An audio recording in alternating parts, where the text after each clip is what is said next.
Grace, the young colleague with carefully done makeup, stopped short in the narrow hallway of the law office and stared at her. "Meredith, you look terrible. Are you sick?" "I am fine," Meredith lied as she headed toward the back door of the office, even though every muscle in her body tightened, urging her to run as fast as she could. "I just did not sleep last night." The truth was, she had not slept at all. How could she sleep, when for weeks she had felt the unmistakable presence of someone watching her, as if a silent shadow trailed her every step? Whoever it was seemed to know exactly when she left for work, when she stopped by the gas station, even when she kept the porch light on all night because she was afraid of the dark. She had gone to the police station the day before. The officer on duty had been polite, but in the end he said the same familiar words she had heard on the news and in movies. Had he threatened her? Had he touched her? Had he approached her? No, no, and no. Then, "We cannot do anything, ma'am. Write everything down. If something more serious happens, call us. If something more serious happens." That sentence echoed in her mind like a cold omen, as if she had to wait until she became a number on the evening news before anyone would help her. The parking lot behind the office lay empty under the dim autumn light. Wind whispered through the brittle trees along the fence, flipping the ends of the wool scarf wrapped around her neck. Meredith gripped the strap of her bag tightly, sweeping her gaze across the lot the way she did every day. No one. And yet that sensation, the feeling of being stared at and followed from somewhere in the darkness or from a distant parked car, clung to her like a thin film she could not peel off. This was Rockford, a small and peaceful mountain town in Colorado, where people called one another by name, and the little grocery store still left its door unlocked all day. But when had this place stopped feeling safe to her? The soft click of her car door sounded louder than usual as she unlocked it and climbed inside, her hands trembling as she turned the key in the ignition. When the engine started, she checked the rearview mirror. No one, no movement, nothing unusual, yet the emptiness made her heart race even faster. In her 51 years of life, Meredith thought she understood fear. The kind that came with a phone call on a winter afternoon, telling her that her husband and daughter would never come home again. The kind that hollowed her out as she stood before two freshly covered graves and told herself she had to be strong. But this fear was different. It lurked. It breathed down her neck in silence. She had lived a quiet life, a steady job at a small legal office, an old house inherited from her parents, no enemies, no one who cared too much either. So why her? As she pulled out of the lot, she tightened her grip on the steering wheel until her knuckles went pale. Dusk arrived earlier with each passing day. She did not turn on the radio or play a podcast as she usually did. She wanted to hear everything, every roll of the tires, every footstep, every sound. Because somewhere inside her, something whispered that tonight someone might appear again. And this time he might come closer. If you are listening to this story and feel your heartbeat slowing to match Meredith's anxious steps, perhaps some quiet part of you has known this kind of unease too. Stories like this are not only meant to be told, they are meant to remind us that sometimes the invisible things weigh the heaviest. If this story touches something familiar within you, please subscribe, like, and share it with someone you care about, so they too might find something of their own within every word. Where are you listening from? Leave a comment below and tell us whether you are in some corner of America or somewhere far beyond, wherever this story has reached you. We always want to hear from the hearts walking alongside this channel. Thank you for being here and stepping into each tender beat of this narrative with us. Meredith pulled into her garage at 7 o'clock that evening. Everything looked as quiet as always, the neighboring houses glowing faintly with soft yellow light, a few elderly residents drawing their curtains or closing their doors. Rockford was so small and remote that every sound carried twice as far, yet she still did not feel safe. She remained seated in the car for several minutes, hands gripping the wheel, eyes fixed on the rearview mirror. When she was certain nothing was out of place, she stepped out quickly and entered the house, locking the door with both the main latch and the deadbolt. The porch light was still on. It was the one thing she checked carefully every night, a small ritual meant to remind herself that this house was still hers to control. But the reassurance felt thin, like an old blanket in the middle of a harsh winter. The next day, Meredith returned to the police station. This was her second visit in 2 weeks. The Rockford station sat quietly on the corner of the main street, small and mostly empty, a place used to missing cats, bar fights, and neighbors arguing over barking dogs. The officer on duty was Lieutenant Parks, a man in his early 40s with tired eyes and the calm demeanor of someone who had spent years dealing with minor troubles. When Meredith walked in, he looked up, offered a faint smile, and gestured for her to sit.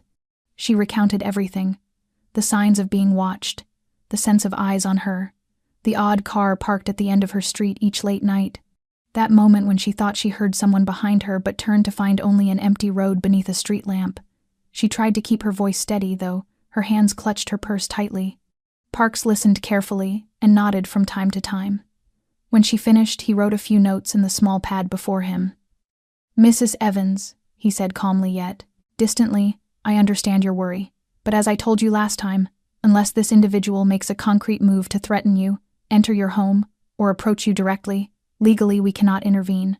"But I know he is following me," Meredith whispered, her voice trembling. "I am not imagining this. I can feel it. He might be waiting for a chance." "I believe you feel it," he said slowly, emphasizing each word, "and that matters.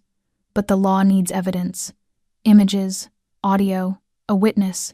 If you can provide anything like that, we will act immediately." Meredith fell silent. She had no photos, no plate number, had never even seen his face. Yet the fear was real, gnawing at her every minute, every second, like acid seeping through metal. "What should I do now?" she asked, her voice nearly breaking. "Write everything down," he said, resting one hand on the notebook. "Anything unusual. Note the time, the place, the details. And if the situation escalates, if there is any concrete action, call us right away. Do not hesitate." Meredith nodded, stood slowly, thanked him, and stepped outside. The sky was heavy with low clouds, pressing down with the same suffocating weight tightening inside her chest. She was not angry with Parks. He was not unkind. He was bound by the limits of the system. But she could not shake the feeling of being abandoned, as if everyone was waiting for something terrible to happen before believing her fear was real. She walked toward her car, each step heavier than the last. Rockford looked peaceful, unchanged, just as it had been yesterday, last week, and the 5 years since her husband died. But today, beneath the hollow gaze of a system that could do little more than scribble in a notebook, Meredith understood one thing with aching clarity. She was alone against a nameless shadow, and if she did not find a way to protect herself, it might swallow her long before anyone realized she was gone. On the drive back from the police station, Meredith did not turn on the radio. The only sounds in the car were the steady hum of the engine and the wind striking the windows. She drove through the small, familiar streets, but her eyes flicked toward the rearview mirror every so often, a reflex carved into her bones. Rockford still looked peacefully unchanged. The old moss-covered wooden awnings, the little coffee shops where only a few elderly patrons lingered over their late afternoon tea. Yet to Meredith, everything was wrapped in a haze of unease. About 15 minutes north of town, the road slanted upward into the forested hills and disappeared into towering pines. Few people knew that deep inside those woods, hidden beside a lake, stood a wooden cabin secluded from the world. Its owner was a man named Jack Whitmore. In Rockford, Jack was a name rarely mentioned, and even more rarely seen. He had arrived a little more than a year earlier, bought a wild piece of land tucked inside the forest, repaired the cabin himself, and kept to solitude except for occasional trips to the local store for supplies.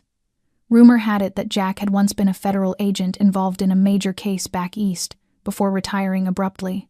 Others said he had lost family in an accident and withdrew to the wilderness to escape the weight of memory. No one knew the truth, and Jack did not care whether they did.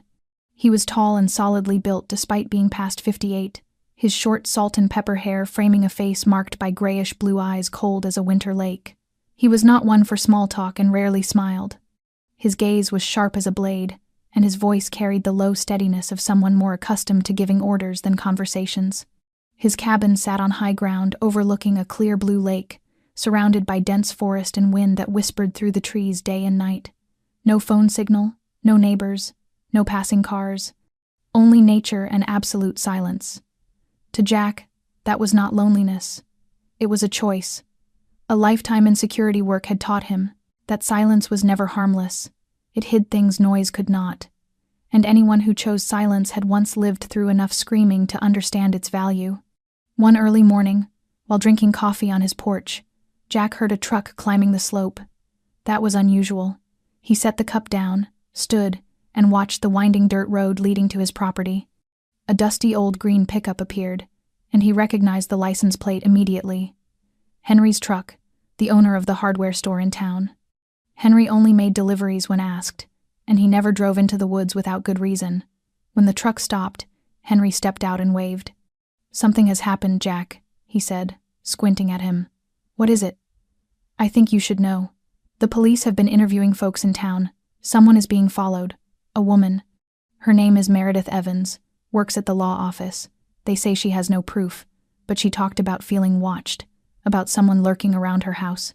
Jack did not respond immediately, but a faint shift crossed his eyes, a tiny flicker of instinctive alertness. Henry continued in a lower voice, "I am telling you because I know the kind of work you used to do. And I also think you are not the kind of man who can sit still if someone is in danger." Jack looked toward the distant forest where the wind threaded through the tall trees like fingers whispering secrets. A woman living alone, being watched in silence, no one believing her, and a system unable to help. For a moment his past surged back, a mistake long ago, a name he could never erase from memory. He nodded slowly, his gaze still on the trees. "I will keep an eye on her." Henry said nothing more, simply tapped the truck door and left. As the engine faded into the distance, Jack remained on the porch for a long time. The coffee in his cup had gone cold, but something else had begun to warm inside him, not anger. It was the old feeling he thought he had buried long ago, the instinct of a man who once swore to protect those who could not protect themselves. And this time, he did not intend to stand aside. That same morning, the Rockford Law Office was as quiet and steady as always. Meredith arrived earlier than usual, partly from lack of sleep, and partly because she wanted a few minutes alone before the stack of documents began piling onto her desk. She was reviewing the list of notarizations for the day when the soft chime of the doorbell rang. She looked up, and framed in the glass doorway was a tall man wearing a dusty leather jacket, his neatly trimmed graying hair and pale gray eyes as cold as a winter lake. He stood there for a brief moment before stepping inside, bringing with him a gust of cold air and the scent of the forest, a mix of wildness and warning that made her instinctively alert. "Good morning," Meredith said first, her voice gentle but steady. "How can I help you?" The man nodded instead of offering a greeting. His voice was deep and spare. "I am Jack Whitmore. I need to review the old land transfer documents. The parcel I bought from Mr. Sanders last year." The name made Meredith pause for a heartbeat. She had heard of Jack Whitmore, the man who lived in seclusion deep in the woods. Henry had once said Jack looked at people the way some men studied weak points. Now she understood. The way he observed the entire office, scanning every detail from the clock on the wall to the scattered papers, made her feel as though he could see straight through her. "Yes, please have a seat," she said, keeping her professionalism intact as she flipped through the appointment book. "I will get the files for you."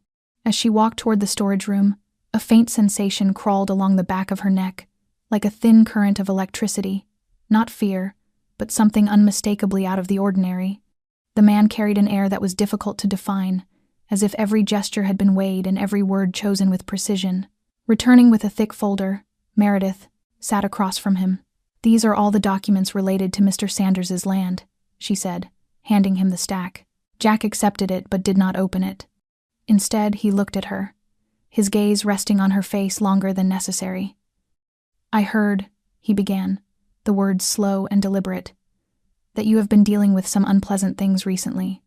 Meredith looked up, startled. "I am sorry. What do you mean?" Henry mentioned it, "about you being followed." His tone held no pity and no curiosity, only straightforward concern. "I used to work in a field related to security. If anything happens, I can take a look for you." Meredith fell silent for several seconds. A short silence, but inside her a small wave pressed gently then broke. Part of her wanted to dismiss the offer, the way she always brushed things aside. But another part, the part beginning to crack under the weight of sleepless nights, wanted to hold on to anything that resembled protection. "I am not sure there is anything to look at," she said slowly. "I have no evidence. Just a feeling, but it grows stronger every day." Jack nodded. Feelings are the first sign, and usually more accurate than any security camera. Do not underestimate them. He stood, picking up the file. "I am not pushing. But if anything seems unusual, just leave a message at the hardware store. I stop by once a week." Before stepping out, he paused and turned back to her, his eyes unwavering. "You live alone, do you not?" Meredith nodded, and for a fleeting second she saw something soften in his gaze. "Some people think loneliness is weakness," he said quietly, "but it only becomes dangerous when someone decides to use it against you." Then he left. The door closed softly, like a breath, but the echo of their conversation lingered around Meredith's desk long after. She sat still, staring at the empty space before her, her heart quiet yet far from calm. Jack Whitmore was the first stranger in years who made her feel that maybe, just maybe, she did not have to fight this battle entirely on her own. On Thursday afternoon, the sky was heavy and low, the clouds swollen as if they were about to release snow. Meredith finished work later than usual. All day she had felt unsettled. There had been glances sliding past her, faint touches on the office door in the middle of the day, and the sound of footsteps she thought she heard after leaving the records room. It might just be in my head, Meredith told herself as she always did, but the feeling refused to fade. It was as if something were shifting slowly in the dark, waiting for the right moment to show its face. She said goodbye to Grace and left the office, the cold wind lashing her cheeks and forcing her to pull her scarf up to her chin. When she stepped into the parking lot behind the building, she saw her car in its usual spot. Everything looked normal, but when she opened the door and sat down, she heard a strange sound, very soft, but wrong, a thin hiss, metal against metal. Meredith frowned, slid the key into the ignition and turned it. The engine started, but a warning light came on at once. A red symbol flashed on the dashboard. She leaned closer to look. The brake icon. That was not a common fault. Her heart skipped. A chill ran down her spine as she slowly pulled the parking brake lever and pressed the brake pedal with her foot. There was almost no response. She went rigid. Shifting into reverse, she pressed the brake again. Still no pressure. She yanked up the handbrake, her pulse racing, then carefully got out of the car, locked it, and looked around. No one in the lot. She pulled out her phone and called Henry at the repair shop, trying to keep her voice steady, though her worry clearly seeped through. 15 minutes later, Henry arrived. He knelt by the car, shone his flashlight under the chassis, and examined each narrow gap. It did not take long before he straightened up, his face gone serious. "The main brake line is cut, Meredith," he said quietly, glancing around as though afraid someone might hear. "Cut very clean, not worn, not chewed by animals. Someone did this on purpose." Meredith went still. The wind could no longer make her shiver the way that single sentence did. "Could someone be targeting me?" "We cannot rule it out," Henry replied slowly. "This is not an accident. You park here every day. If they watched you long enough to know that, they also know when you usually head home. If I had not paid attention, if I had just driven out onto the road." Meredith did not finish the thought. Henry nodded, his eyes grave. "You might not be standing here talking to me right now." Meredith's breathing grew heavy. She tightened her grip on her bag strap, trying to steady herself. Henry watched her for a long moment, then asked, "Do you have anyone who could help with this? Someone who used to work in the field, who understands?" A name surfaced in her mind at once. Jack Whitmore, the man who had stood in her office 3 days earlier, his gaze unshaken and his words striking some quiet chord inside her for reasons she could not quite name. Some people think being alone is weakness, but really, it only becomes dangerous when someone tries to turn it into your weakness. At the time she had thought it was just a polite remark. Now she was no longer sure. I know someone," Meredith said softly. "Maybe I should talk to him." Henry nodded. "You should. And do not drive this car again. I will tow it back to the shop and check everything carefully. But Meredith, treat this as a serious warning. Someone does not just want to scare you. They mean to do harm." On the walk home, Meredith no longer felt her feet touching the ground. Each breath was like a cut, cold and trembling. The vague unease that had haunted her for so long had taken shape. It was no longer imagination, no longer doubt. It was real. Someone was trying to push her to the edge, and she could not ignore it one more time. Dusk had just fallen when Meredith headed to Henry's hardware store. She did not take a car, only wrapped herself in a thick coat, pulled her scarf snug around her neck, and walked through 3 icy blocks. In her hand was a small scrap of paper with a few handwritten lines. When she stepped inside, Henry was checking the shelves. He looked up, saw her, and simply nodded without a word. Meredith placed the note on the counter, gave him a small nod in return, and turned to leave as if she had never been there. Henry picked up the paper, read it, sighed, then pulled his phone from his jacket pocket and dialed a number. Wind swept hard along the mountainside as Jack opened the cabin's wooden door, letting the warm light inside spill across the leaf-strewn steps. He wore a dark brown jacket and a small pack slung over one shoulder. Inside it were an infrared camera, an old notebook, and a handgun he had kept cleaned and ready for over 20 years. He drove down into town as night settled in and turned onto the street where Meredith lived. Jack did not park in front of her house. Instead, he left his truck at the end of the block beside an abandoned home and walked in through the back, across a patch of overgrown ground. From there, he could watch the entire rear side of Meredith's house without being seen. He sat on a low stone step, leaned his back against the trunk of an old maple, and opened his notebook.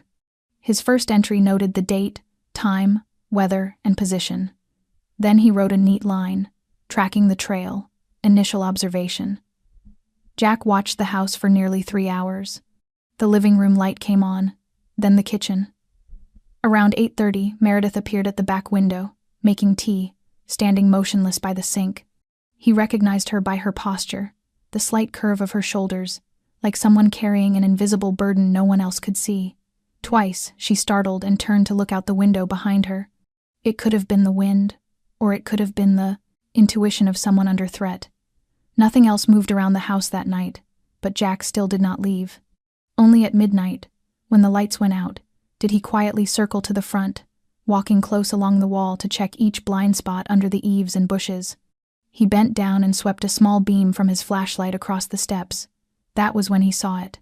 A footprint, clear and sharp in the damp earth left by the recent rain. Jack leaned closer, the light catching the deep grooves of the sole, the kind used on military or hiking boots. Large size, likely belonging to a big man. The print pointed straight toward the kitchen window and stopped directly beneath it. There were no signs of climbing in, but the mere fact that someone had stood that close was warning enough. Someone had been right here, very near Meredith, watching her from the darkness. Jack photographed the print with the infrared camera, measured it, recorded the time, then returned to his original position. In his mind, the pieces were beginning to fall into place. Whoever was stalking Meredith was not an amateur. He had time, tools, and most importantly, a purpose. Cutting the brake line had not been a simple threat. It was a clear act of escalation. He wanted Meredith off balance, terrified, pushed into her most vulnerable state. And that was something Jack could not ignore. Over the years, he had seen too many women trapped in situations that began with seemingly small incidents and ended in irreversible damage. He had sworn that if he ever had the chance, he would never again stand by and watch it happen. Near 3 a.m, he returned to the cabin, turned off all the lights, sat at his desk, and began to plan. A map of the town lay open before him, a red dot marking Meredith's home, carefully marked vantage points surrounding it. He wrote out each step, review the public camera system around her street, ask an old colleague to pull recent traffic footage from the Mesters past few nights. Finally, he printed a single line in capital letters, begin continuous surveillance, 1 week. Jack set the pen down, his hand tightening slightly. His eyes were no longer as cold as they usually were. In their place was the focus of a man who had lost too much to accept one more risk. He did not know why the stalker had chosen Meredith, but he knew one thing for certain. From this moment on, she would not be alone, and whoever was watching her would pay for it. The next morning, Meredith walked into the office with a firmer posture than usual, though the faint shadows beneath her eyes betrayed the sleepless night she had endured. She could not explain exactly why she had felt watched the previous evening, but something in the air, something in the way the trees cast their shadows across her walls, something in the unnatural stillness of her street had kept her from feeling at ease. She set her bag on the desk, drew a deep breath, and began sorting the leftover files from the day before. Not even 10 minutes passed before the doorbell chimed. Meredith looked up and froze slightly when she saw Jack Whitmore step inside. He carried no bag, no paperwork, only wore his worn jacket and carried in his pale gray eyes a look of steady seriousness. "I think we need to talk," he said plainly. Meredith stood and gestured for him to follow her into the small private meeting room. When the door closed behind them, Jack reached into his jacket and pulled out a photograph. It was the picture of the footprint, the one he had found beneath her kitchen window the night before. "Someone was standing right next to your house," he said, his voice low but every word sharply defined. "Very close. He was watching you through the window. I do not think this is just intimidation." Meredith tightened her hands in her lap. Her heart sped up, though she kept her face composed. "So what now, Jack? What do you think I should do? Move away? Hide in my house? Report to the police?" Again so they can write another note and shake their heads. "No," Jack answered, his eyes never leaving hers. "I think you need someone keeping watch. You need cameras. You need to know who is doing this and why. I have experience. I have equipment. I can help." Silence stretched between them, long and heavy. Inside her chest, a quiet storm churned. Part of her wanted to nod immediately, to hand this weight to someone who knew how to carry it. But another part, the larger part, was the pride she had built over years. After losing her husband, after enduring pitying looks and empty advice, after teaching herself not to depend on anyone, she did not want to be a fragile woman needing protection. She had once been married to a man who insisted she was too soft to manage on her own, and she had sworn never again to let anyone place her into that mold. "I know you mean well, Jack," she said slowly, "and I am grateful. But I cannot let you take this over for me. This is my life. If someone is trying to scare me, I will face it. I need to handle it myself." Jack did not answer immediately. He simply watched her, as if he saw the truths she was not willing to speak. Then he nodded, rose, and slipped his hands into his jacket pockets. "Fine. But if this becomes more than you can handle, I want you to promise you will call me." Meredith looked up, her eyes softening for a brief, vulnerable moment. "I will call, if I feel there is no other way." "You do not have to wait until then," Jack replied, then walked out, leaving behind a silence that pressed against the room like a held breath. When the door closed, Meredith sank into the chair and covered her face with her hands. She did not know whether she had made the right choice or the wrong one. Only that if a battle waited ahead, this time she wanted to step forward first rather than stand still and hope someone would save her. Darkness fell faster than usual that late winter afternoon. Thick clouds smothered the moon, leaving only the dim spill of street lamps scattered across the block. Meredith left the office near 6 o'clock, scarf pulled tightly to her chin, fingers clasped around the handle of her worn leather bag. It had been a long day, and though she had kept herself composed for Grace and everyone else, the truth was that every step she took outside felt like stepping into danger. She tried to maintain her normal routine, refusing to let fear dictate her life. But that night, as she walked down the narrow alley toward home, she sensed immediately that something was different. No wind, no passing cars, no distant dogs barking the way they usually did. Nothing. Only a deadly silence, as if the world itself were holding its breath. She slowed, scanning the alley. No one, no movement, yet every hair on the back of her neck stood on end. She quickened her pace, nearly running, her hands trembling as she fumbled for her keys. Just as she reached the door, she heard footsteps. Close, very close. She turned. A man was approaching out of the darkness at the far end of the alley. A dark jacket, a hood pulled low over his face, his frame broad, and his hand buried deep in his pocket, as if gripping something. Panic seized her. She spun back to the door, trying to fit the key into the lock, but her fingers slid off the metal.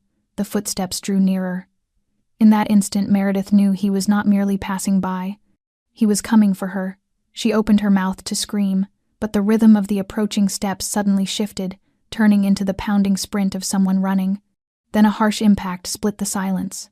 A heavy crash, a man's voice crying out in pain, and the sound of a body slamming against the ground. Meredith turned, stunned. The man in the dark jacket was pinned to the pavement beneath a larger, faster figure.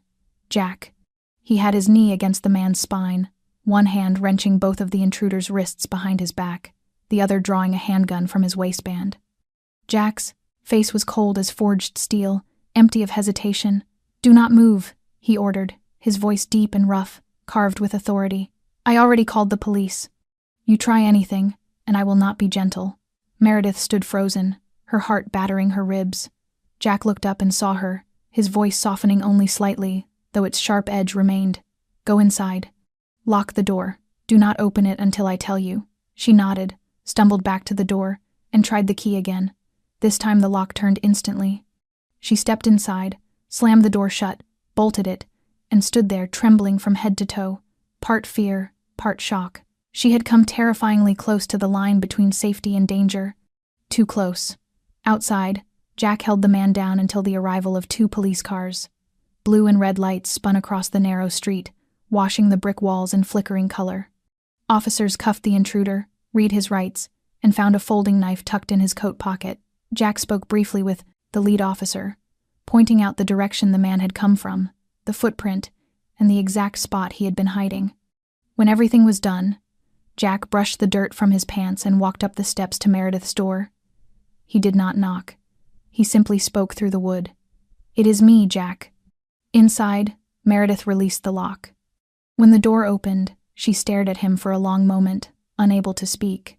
Her eyes were red, her lips pressed tight, and her hands still trembled. Jack looked at her, asked nothing, offered no empty reassurance.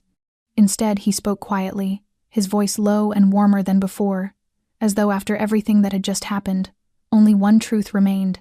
"I told you, Meredith, being alone does not mean being weak. But this time, let me stand with you."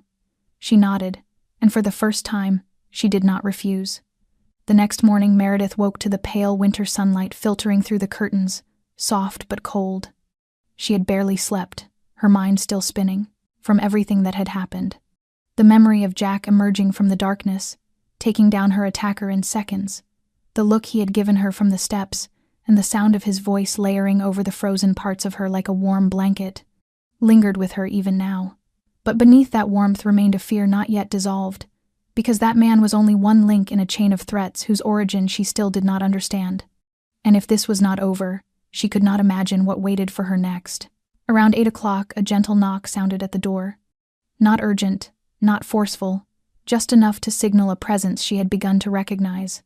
She opened it and, as she expected, Jack stood there with his hands tucked into his coat pockets, his eyes calm but nowhere near at ease.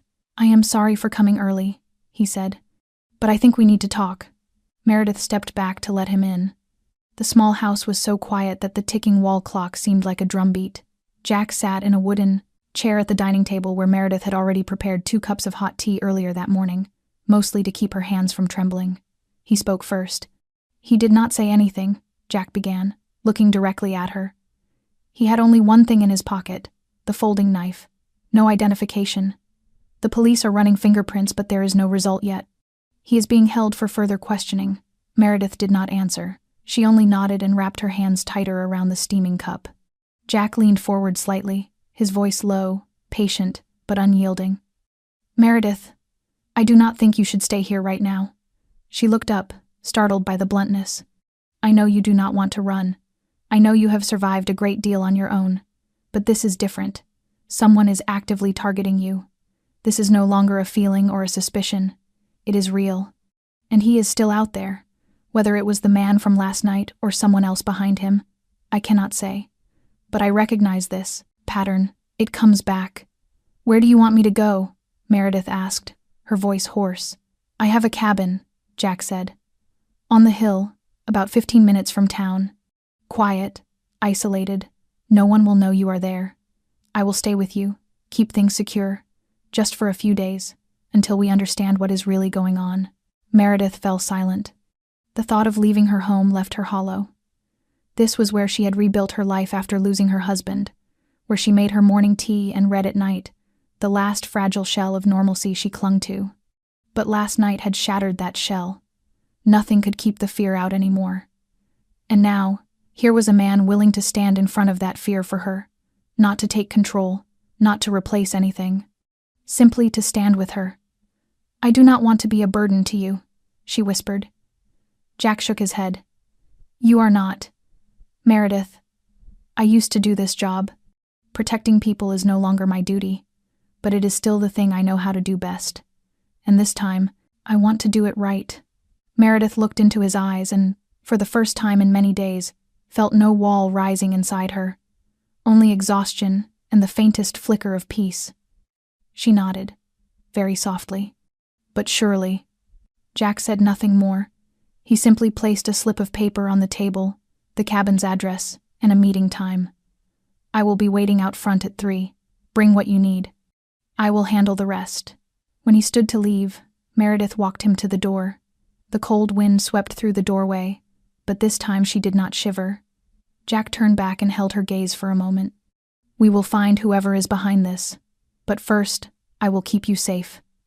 Then he walked away, his broad silhouette fading into the gray morning. Meredith stood there holding the small paper tightly in her hand.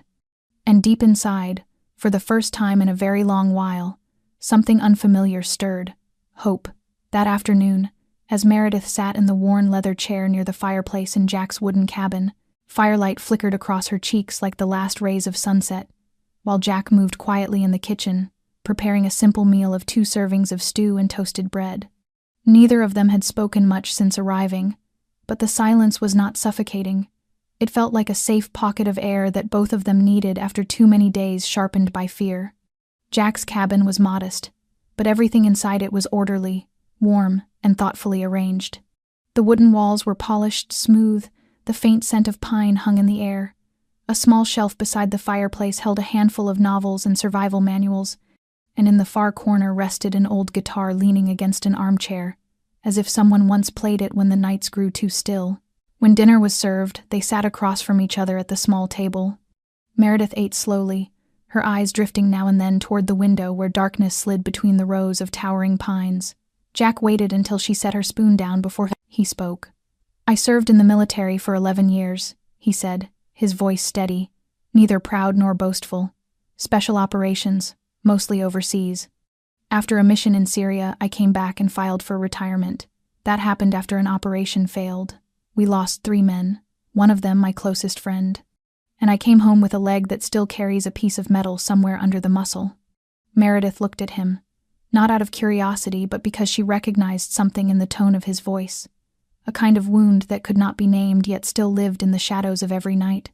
Jack took a sip of water before continuing. After leaving the unit, I tried living in the city for a while.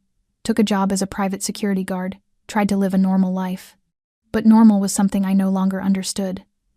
I felt adrift, quick to anger, waking up at night reaching for a weapon that was no longer there.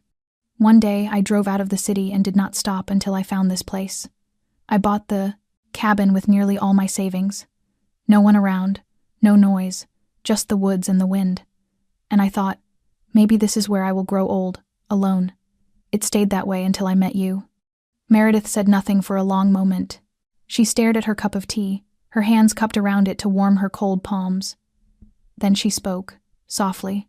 I once had a family, a good husband, an architect, a little daughter. I was a middle school art teacher. We lived in a small house outside Seattle, where lavender filled the yard in summer, and an old wooden swing hung from the oak tree in front. Life was not perfect, but it was warm. Then one winter afternoon, a car accident took them both. I survived only because I came home late after a parent meeting. She paused, swallowing back tears that had not yet risen. After that, I stopped painting. I stopped approaching the art table, stopped touching pencils or palettes. I moved to this town because I could not stay in a place overflowing with memories. Every child's laughter outside, every gust hitting the window, reminded me of what I lost. I stopped feeling anything, no joy, no sorrow, I just existed. Jack did not answer. He simply rested his hand on the table close to hers, not touching, but near enough for her to know she was not alone in the emptiness. After a moment, Meredith continued, her voice even softer, as if each word were a piece of memory she was finally able to set down. The first night I felt watched. I thought I imagined it.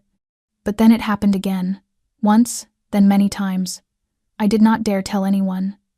The police did not believe me. My friends are scattered everywhere. I have no one, Jack. He tilted his head slightly, and his gaze softened. You do now, he said. Meredith, you do not have to carry all of this by yourself anymore. I am here, and I will not let anyone harm you. The fire cracked softly. Outside, the wind pressed against the roofline, and inside that quiet wooden cabin, between 2 people piecing together their broken pasts, something unspoken began to take shape, something not meant to erase the darkness behind them, but to make room for the light that might yet return. Late at night, the wind outside rose and hissed more fiercely, pouring through the line of pines behind the cabin and turning into low, hollow sounds like the forest was whispering to itself. Inside, the fire in the hearth had burned down, but still glowed enough to keep the room from turning cold. Meredith and Jack remained there together on the dark brown fabric sofa, wrapped in the soft yellow circle cast by the lamp on the table by the bookcase. Neither of them spoke after the long conversation earlier. It felt as though everything that needed to be said had already been put into words, and whatever was left could only be understood in silence. Jack leaned back, his shoulder brushing lightly against Meredith's. She did not pull away or shift aside. She simply sat there with her hands clasped in her lap, eyes fixed on the fading flames. Then, in a very small, very quiet moment, she tilted her head and let it rest gently against his shoulder. She had not planned to do that. It was not deliberate, not some sudden rush of emotion. It felt more like an instinct born of safety, of a fragile trust that had only just begun to form. Jack did not speak. He only inclined his head toward her and adjusted his posture so that his shoulder became a steadier place for her to lean.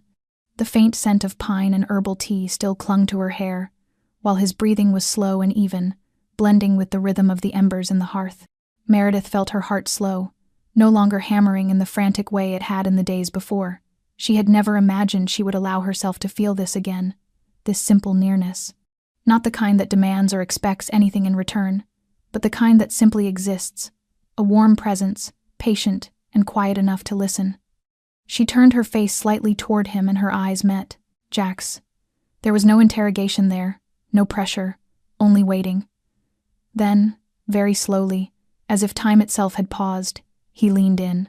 The space between them shrank to the length of a single breath. Meredith did not turn away.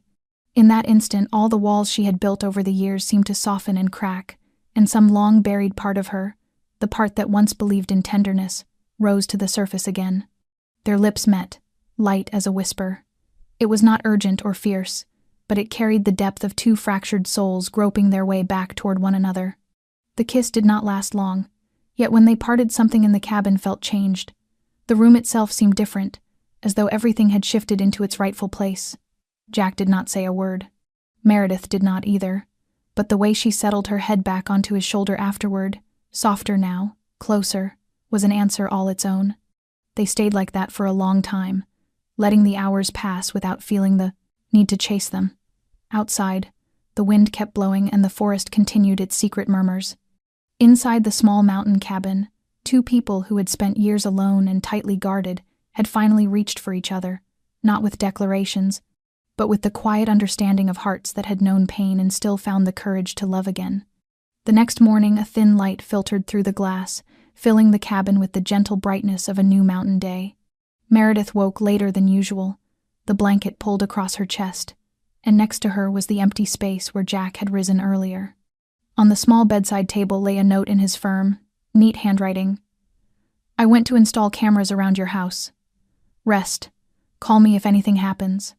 Jack. She picked up the note and held it for a long moment. The warmth of the night before was still there, threaded through each breath she took, but with it the old worry began to return. The reality had not changed. Someone was still watching her, and even with Jack nearby, that fear could not vanish after a single kiss or one peaceful night. When she went down to the kitchen, Jack was just coming in from outside, his coat sprinkled with dust and soil, a pack of equipment in his hand. He walked straight to the table, set down his laptop, and began to connect to the cameras he had set up. I put in 4, he said when he noticed her standing in the doorway. One at the driveway, one by the porch, one near the back window, and one up in the oak tree facing the living room. The angles are clear, and the night vision is good enough. From now on, we can see everything that happens around the house. Meredith nodded without speaking and moved closer, watching the screen as Jack replayed the test footage. The image of the house in the middle of the lonely landscape appeared crisp and detailed, every branch trembling in the wind clearly visible. Jack quietly adjusted a few of the angles and set up the motion alerts to go to his phone. He worked with patient precision, the calm thoroughness of a man used to caution. You do not have to sit at the window and keep watch anymore, he said, his tone gentle but firm. I will keep an eye on everything. Meredith lowered her gaze. unable to hide the emotion in her eyes. Within the shared silence between them, something was growing, not only closeness but trust, the belief that for the first time in many years, she did not have to strain under every weight alone. That night, after a simple dinner of pasta with mushroom sauce that Jack cooked, they sat together in the living room, the laptop still open and showing the four corners around the house. They spoke less, but the quiet between them felt companionable rather than heavy. Near midnight, just as Meredith was about to head to bed, Jack suddenly went still, his eyes fixed on one corner of the screen. The image near the oak tree blurred for the briefest instant, then a figure appeared at the edge of the frame. He wore a dark jacket, hood pulled low, body hunched as he tried to approach without being seen. Meredith froze, ice crawling through her veins. Jack immediately rewound the footage and paused it at the clearest moment. The man moved along the fence line, close to the house, then vanished after a few seconds. His face remained hidden, but his build and the way he moved were enough to make Meredith's back go cold. "He knows you are not at home," Jack said softly, eyes locked on the screen. "But he came back. Maybe to look for signs of where you went, or to send a message." "He will not stop," Meredith whispered, her fingers digging into the arm of the chair. "No matter where I am, he will keep looking." "No," Jack said, standing, his gaze darkening. "He will stop soon, I promise." In that moment, the quiet of the cabin was no longer simple peace, but preparation. Jack pulled a small drive from his bag, copied the video onto it, and slid it into his pocket. "I am sending this to a friend with the bureau," he said, turning back to her. "Trust me, Meredith. We are close to knowing who he is." She nodded. In her eyes there was fear, but alongside it, unmistakable now, was hope. And for the first time in many years, that hope did not stand alone.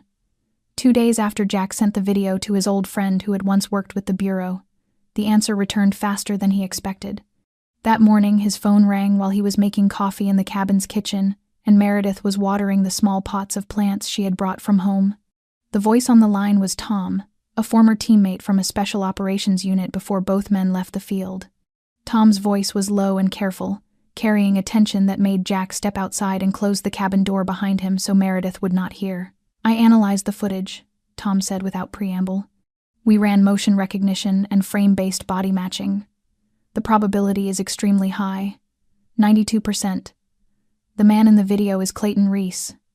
Jack froze for a moment. The name was not unfamiliar. A man in his early 50s, owner of a chain of real estate services, known for a smooth tongue and a cold hand, someone who lived only a few houses down from Meredith yet had no clear personal link to her. "Any sense of motive?" Jack asked. "Why Meredith?" "I dug deeper," Tom continued.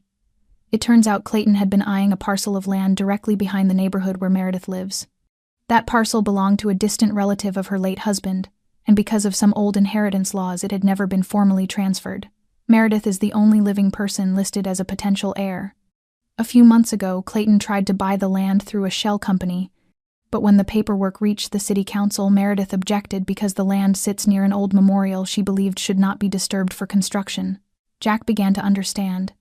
"And after that, he started watching her." "Not just watching," Tom said. "We found records of several calls from Clayton's company phone to unregistered private surveillance services. He may have hired people to follow her, pressure her into changing her stance. But she held firm, so he escalated to intimidation." Jack narrowed his eyes, staring into the early wind stirring the pines. The pieces fell neatly into place. The footsteps in the night, the knocks without a face, the brake line cut, and finally the intruder in the alley. He was wearing her down until she would break. "I need copies of everything," Jack said. "Send it to me and also forward it to the town sheriff." "Already done," Tom replied. "But Jack, be careful. Clayton is not stupid. He has connections and knows how to slip through legal cracks. If he feels cornered, he might react unpredictably."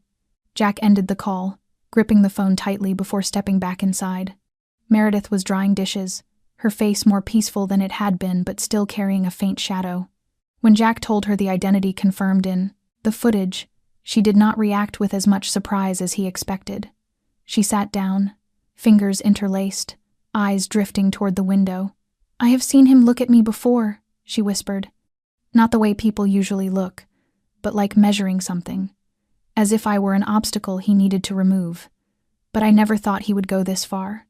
Jack sat beside her and handed her the documents Tom sent, including the map of the disputed land, the record of calls, and the outline of Clayton's recent activities. Everything was painfully clear. He did not just want the land. He wanted to silence every form of resistance. "I am not stepping back," Meredith said firmly, her voice steady in a way that surprised even her. "If he thinks I am someone he can break, he chose the wrong person." Jack nodded.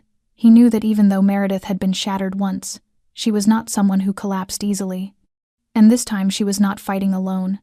Clayton, dangerous and cunning as he was, could not hide, forever behind shadow companies or the comfort of darkness. The endgame had begun, and Jack would be the one to bring light back into a place someone thought he could swallow with fear. That same evening, after they finished going through the data, Jack knew he needed to do something more before confronting Clayton openly. What Tom had given him was one layer of the puzzle, but he needed the entire map: Clayton's history, his financial ties, the investigations that had been buried as if someone had intentionally swept them away. And for that he had to reopen a door he had kept shut for years, the bureau. Near noon the next day, while Meredith sat on the cabin porch sketching the first lines of a landscape, something she had not attempted in nearly 10 years, Jack stepped inside, opened his laptop, and connected to a secure channel he had once used during operations. He typed a short message: "Need a secured call with Mary Delgadorgent."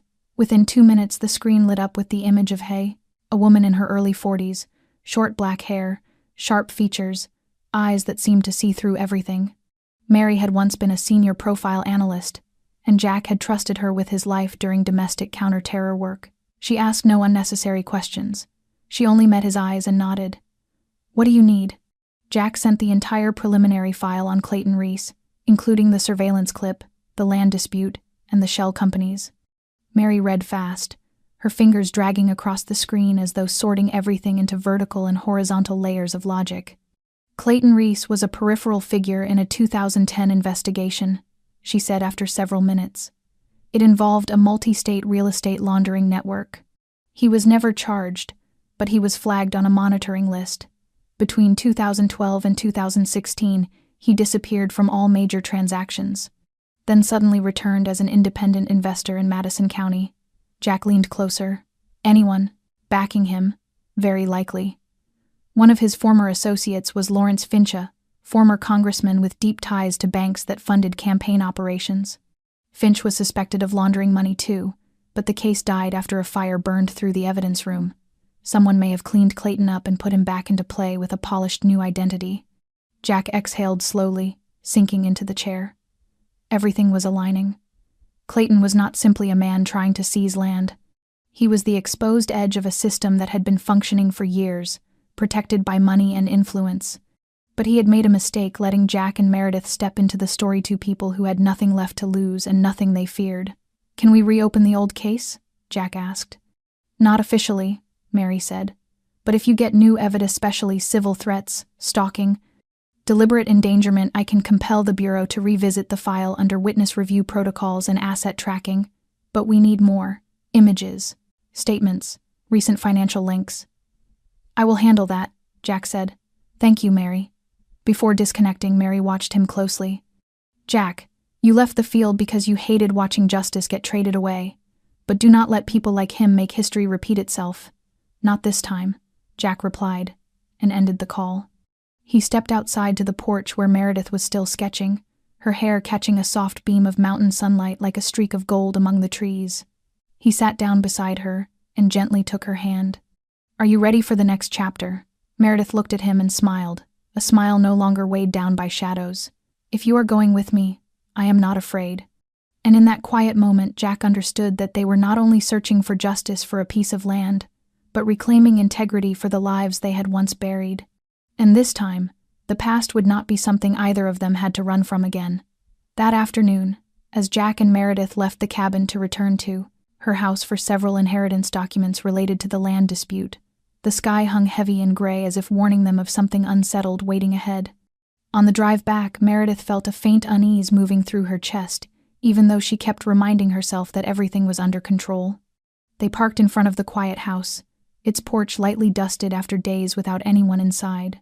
Jack stepped out first, his eyes sweeping over every window frame, every corner of the fence, every shadow along the yard.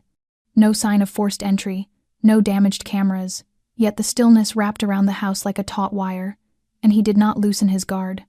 Meredith unlocked the front door with the spare key, and the dim hallway light spilled into the familiar rooms that no longer felt like a refuge. She walked straight to her office, where the filing cabinet held the documents she needed. Jack followed closely behind, glancing toward every window as if reading the air itself. She had barely opened the drawer when a faint sound rose from the kitchen, the soft creak of a footstep crossing the wooden floor. Jack raised a hand for silence and drew the handgun from his coat. He moved toward the sound with slow, controlled steps, his gray eyes still and cold as winter water. The kitchen door stood slightly ajar. He nudged it open, gun leveled. And there stood Clayton, in the middle of the kitchen, as though he had been waiting for them. A dark suit, a neatly adjusted tie, but his eyes held none of the polished civility he usually displayed, only a clipped amusement edged with something unsteady and nearly unhinged. "Well, Jack Whitmore," Clayton said with a thin smile, lifting his hands in a mock gesture. "I heard you used to be one of the government's heroes. Now you are the personal bodyguard of the melancholy art teacher." Jack did not answer. His grip on the gun tightened. "How did you get in here?" "Back door. You would be surprised how many people forget to change a few codes. Years ago, when her husband was alive, we discussed a shared security update for this block. Some details stick with me even when others forget." Meredith stepped from the office and froze when she saw them facing each other, her eyes darkening. "What are you doing here?" Clayton turned to her with a look that mimicked pity. "Meredith, I respected you once, a strong woman, determined. But you do not understand how this game works. That land is not something you can hold forever. You have no money, no resources, and certainly no time. I, on the other hand, have an entire structure behind me. A legal battle would grind you to dust before you even knew what happened." "So you sent people to threaten me," Meredith said, her voice tight, her hand curling into a fist. "Cut my brakes, break into my home, hire men to follow mice. That how you handle disputes?" Clayton gave a slow shrug, his smile widening with a cold satisfaction. "I did nothing. But sometimes the people invested in my success take initiative. I cannot control everything." Jack took one step forward, his voice like a blade through air. "You left traces. Camera footage, phone logs, your dealings with unregistered surveillance groups. Everything is already headed to the federal investigators. You are not invisible anymore, Clayton." Clayton's smile cracked and vanished. For a brief instant his face shifted, revealing the wild, cornered animal beneath the suit. He stepped slightly back, eyes flicking toward the rear exit, but Jack had already seen the intention. "Do not even think about running," Jack said. "I will not let you disappear again." Clayton jerked his hand out of his coat, metal glinting between his fingers, but before he could act, Jack surged forward, seized his wrist, and slammed him to the floor. The sound echoed across the hardwood like a snapped branch. Meredith gasped and stumbled back as Jack twisted Clayton's arm behind him and pinned him to the ground with effortless precision. "I already called the police," Meredith said through quickened breaths, her voice shaking but her eyes burning with clarity. "This time you have nowhere left to hide." Clayton thrashed weakly, but it was useless. Jack held him as if bolting him to the floor, never looking away. The sirens wailed at the end of the street. This time they had evidence, witnesses, and a perpetrator who could not deny his guilt. Jack looked up at Meredith, standing in the widening pool of late afternoon light, her hands trembling but her eyes steady. And in that gaze both of them understood. This battle had reached its final turn and justice had finally been given a name. The arriving sirens shattered the tension coiled inside the house. 2 cruisers pulled up fast, doors flung open, and 3 officers moved with swift, coordinated steps. Jack kept Clayton pinned, his knee firm against the man's back, watchful of every slight twitch. Clayton made one last futile attempt to twist free, but the arrogance in his eyes had been replaced by a raw frustration and the dawning fear of a man exposed. The shift supervisor, a black officer in his mid-50s named Collins who had once worked a case with Jack years ago, entered first. His eyes swept the scene in a practiced second before giving a terse nod. The other officers stepped forward, cuffed Clayton, and recited his rights in calm, clear tones. As the cold cuffs snapped around his wrists, Clayton stopped struggling, but he glared at Meredith, his voice a rasp. You think you have won. You have no idea what you are up against. Meredith stood firm, her fingers trembling only slightly while her voice held with surprising strength. I know exactly what I am up against, and for the first time in years I am not afraid of it. Clayton was hauled out the door, his head bowed. When the cruiser door shut behind him, the weight that had been crushing Meredith for months lifted at last. She exhaled slowly, like stepping out of a long, dark dream. Jack moved toward her, his hand settling gently on her shoulder, saying nothing, knowing she needed no words. Collins stayed behind to gather an initial statement, record the digital evidence, and log the footage Meredith had captured on her phone while Clayton was restrained. Everything was clean, undeniable, airtight. Before leaving, Collins clapped Jack on the shoulder. Nice work. She is lucky to have you. Jack only nodded, his eyes drifting to Meredith, who sat quietly on the porch steps, her hands wrapped around a cup of tea she had not yet tasted. Outside, the sky deepened behind the trees and the cabin lights glowed steadily through the windows. Inside Jack, the feeling was not simply the completion of a mission. It was the quiet certainty that he had protected something he never expected to hold a sliver of peace. A woman who had once been broken yet still fierce enough to rise. And Meredith, looking at Jack's silhouette standing firm in the fading evening, knew she had stepped beyond the painful chapters of her past. No one watched her from the dark now. No shadows trailed her steps. Everything had at last returned to its rightful place. And even though neither of them knew what the road ahead would bring, she understood one thing with absolute clarity. She would never walk it alone again. The nightmare had ended, and peace, at last, had begun. A week after Clayton's arrest, life in the small town began to settle back into its familiar rhythm.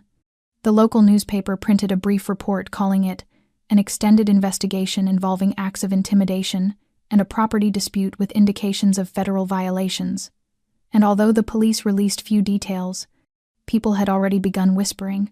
Clayton's name was no longer spoken with the polite respect it once carried, but with wary glances and the heavy silence that followed anyone passing the real estate office that used to bear his name. Meredith had returned to her house only once, just long enough to gather a desk, few personal items, and a stack of unopened letters from the mailbox by the front gate, and she stood there for a long time looking at the windows she once cleaned every spring, and the thin cracks along the wooden fence she had repaired each summer, but nothing held her there anymore. Not out of fear, but because she understood it was time to begin a new chapter in earnest. Jack drove her back to the cabin, which no longer felt like a temporary sanctuary but a true home, and they spoke little on the way, yet the quiet between them had shifted into something familiar and peaceful. The cabin remained the same simple, warm, quiet enough that the wind through the pines could be heard clearly, but this time Meredith brought something she once thought she had lost forever. Her old easel and her box of watercolors, each wrapped carefully in canvas like cherished fragments of a past she had never fully let go of. Jack cleared a corner of the living room, where morning light poured in generously, moved the long wooden table, and positioned the easel by the window. When he opened the watercolor box and handed her the first brush, she paused, her fingers trembling softly as if touching something fragile and sacred, then sat down before a blank sheet of paper and simply breathed for a long, quiet moment before her hand finally moved. The first strokes appeared thin but certain, forming the shape of a forest trail scattered with dry leaves and a wash of gentle golden sunlight. The brush no longer shook. The colors bled and blended into something more than a landscape, becoming emotion, memory, hope. Jack stood quietly behind her, saying nothing, watching with the reverence of someone witnessing not just a painting being born but a soul remembering how to breathe again. That evening, with the canvas still unfinished, Meredith sat by the fire with a cup of warm cocoa, her head resting lightly on Jack's shoulder, the flames flickering in soft amber tones that wrapped the room in an entire embrace. She spoke softly without lifting her gaze, her voice deep and warm like a promise rising from a long silent place within her. I thought I had lost the ability to paint forever, but today I felt something I thought would never return. Jack leaned in and pressed a gentle kiss to her hair. You did not lose it. You only forgot how to reach it. And now, you have found your way back. Outside, the first snowflakes began to fall quietly over the cabin roof, and the small home nestled in the trees became not only a refuge for two wounded lives, but the starting point for new paintings and a new life, each brushstroke rewriting Meredith's world without pain or hiding. only the courage to live fully. The next morning, the forest was drenched in the thick scent of pine and dawn mist, sunlight filtering through the branches so that Jack's cabin looked as if it had been set inside a fairy tale painting, and Meredith woke earlier than usual, sitting by the window to add the final touches to her first completed piece in nearly 10 years, a painting of the trail leading into the woods, with the cabin tucked in the distance, light glowing softly from its window like a quiet invitation toward safety. Jack had gone out early, saying he needed a few things from town, though in truth he already carried in his pocket a small black box he had kept for days. Not something extravagant or showy, but a simple silver ring with a line of engraved words he had asked someone to carve just for her, forever a place of peace. When he returned that afternoon, Meredith was hanging the newly finished painting on the empty wall above the fireplace, a smudge of color still clinging to her fingers while her eyes shone clearer and lighter than he had ever seen them, as if she had finally stepped out of a long storm and into the calm she had been searching for all along. Jack stepped inside and stood behind her for a long moment, his gaze lingering on the painting before drifting quietly to the face of the woman he had somehow fallen in love with long before he realized it. He moved closer, resting his hand gently on her shoulder. Meredith turned, her eyes meeting his, and in that instant Jack understood there was no reason to wait any longer. He took her hand and led her out onto the porch where they often sat together in the evenings with cups of tea. The sky was drifting towards sunset, the last light spreading in deep reds across the mountains, and the small lake before the cabin held that glow as still as a mirror. Jack knelt down, not with grand gestures or rehearsed words, but with only the sunset, the soft chorus of forest birds, and two hearts that had endured enough sorrow to recognize what was real. "Meredith," he said softly yet steadily, "I cannot promise you a perfect life. I have nothing to prove except that I will be here, every day, every morning when we wake, holding your hand, painting the unfinished pieces of life beside you. I do not know what the future will bring, but I know the one place I want to return to each day is wherever you are. Will you walk with me through whatever life remains?" Meredith raised her hands to her mouth as if afraid a single word might shatter the moment, her eyes shining with tears yet showing no hesitation. She nodded, first softly, then with more certainty. "Yes, I will." Jack rose and slid the ring onto her finger, a simple silver band, but glowing with a sincerity more enduring than any jewel. They embraced tightly, as though all the wounds and losses of their lives had finally found their answer. They needed no grand celebration, no toasts or glittering halls, only the quiet of an evening in the woods, and a promise whispered in the air, "I will not leave." That night, the cabin glowed with the warmth of the fire, the scent of Meredith's apple pie drifting through every corner. Jack pouring 2 glasses of wine, while she played the gentle jazz tune they had listened to on their very first evening together. They sat, close, hands clasped, their eyes fixed on the painting now hanging proudly above the fireplace. And something in the room shifted forever, not because of a ring, but because they both knew they had finally found home in each other. A week after that simple yet deeply moving proposal, Meredith and Jack hosted a small gathering at the cabin to celebrate with a handful of close friends.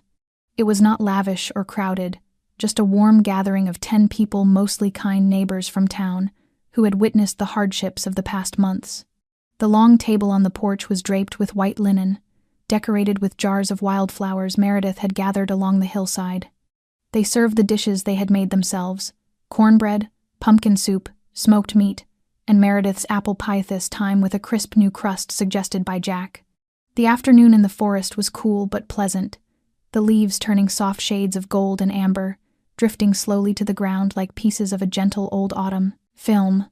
Once everyone found their seats, Jack stood, lifted his glass, and let his gaze sweep across the familiar faces before resting on Meredith with her loosely tied hair and that quiet smile warming the corners of her eyes. He spoke briefly, simply sharing that they had chosen to spend their lives together, and that this cabin was not merely a home but the beginning of a new path. Applause rose, followed by genuine laughter. Mrs. Peterson, the owner of the little bookstore in town, was the first to hug Meredith and whisper something that brought tears to her eyes. Hank, the gruff old mechanic, clinked glasses with Jack and said in his gravelly voice that the most dependable man in town had finally found his harbor. Children played in the yard with the stray dog Jack had adopted months before, the animal's wagging tail echoing the joy in the air.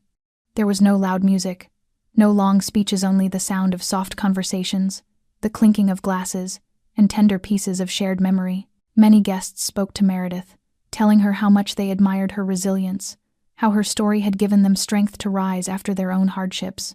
Someone even asked if she would reopen the art classes she once held at the town library, believing the children would flourish under someone who knew how to turn wounds into color. Meredith smiled, nodding quietly, feeling something she had not felt in years, the sense of being seen as herself. When the sun dipped low and guests began to leave, each offered warm congratulations, firm handshakes, and heartfelt embraces. Jack and Meredith stood at the gate to see them off, the porch light spilling behind them like a blessing. When the last person disappeared among the trees, Meredith leaned into Jack with a long, relieved sigh. "I once thought this town was just a place to get through each day," she whispered, "but today I feel like it's truly where I belong." Jack drew her closer, looking into the darkening woods with the quiet, understanding that it was not the cabin or the town that created home, but the person beside you. And that simple gathering, modest as it was, marked a perfect beginning to the peaceful chapter they had waited so long to reach. That morning the sky was crystal clear, sunlight filtering through the pines and casting gentle shadows across the porch where Meredith stood with Jack, holding the first painting she had completed in nearly a decade. It was more than a landscape. It was a testament to her rebirth, the distilled truth of pain, resilience, and a love rediscovered among pieces once thought beyond repair. They had chosen a special place for it above the wooden shelf across from the hearth, where the first touch of morning light always fell. When Jack tapped in the final nail, Meredith lifted the painting into place, feeling as though she were placing a piece of her own soul onto the wall to remain there forever. As they stepped back and looked at it together, they saw not just a scene but a reflection of themselves. A dirt path cutting through an autumn forest, golden leaves scattered along the way, a small cabin glowing in the distance, one figure standing at the porch, another walking toward them. No one needed to say who they were. Only those who had loved, been lost, and found each other again would understand.